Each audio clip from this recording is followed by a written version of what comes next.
is Eyewitness News with live breaking news. We begin with breaking news and some incredible moments unfolding just a short time ago at Joint Base Andrews in Maryland as 3 American prisoners held in Russia landed back on U.S. soil. They are part of a multi-nation prisoner swap with Russia.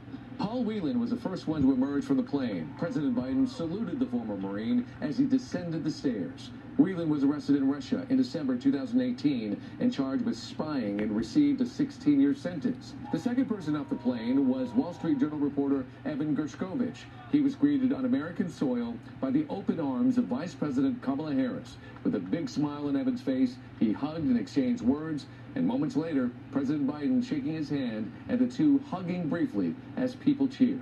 Also, Kurbasheva was the third person off the plane. She's a reporter for Radio Free Europe based in Prague. She was arrested during a trip to Russia last October and charged with failure to register as a foreign agent. After sharing words with the president and vice president, she was greeted by her emotional family, including her 2 daughters, Miriam and Bibi. Her daughter Bibi turns 13 years old tomorrow. What a birthday present to have her mother safely home. The White House says they've been negotiating this historic prisoner swap for months, and it comes over a year and a half after the U.S. swapped prisoners to free women's basketball player Brittany Griner. Our Michelle Fisher is here now with more on the complicated exchange. Michelle?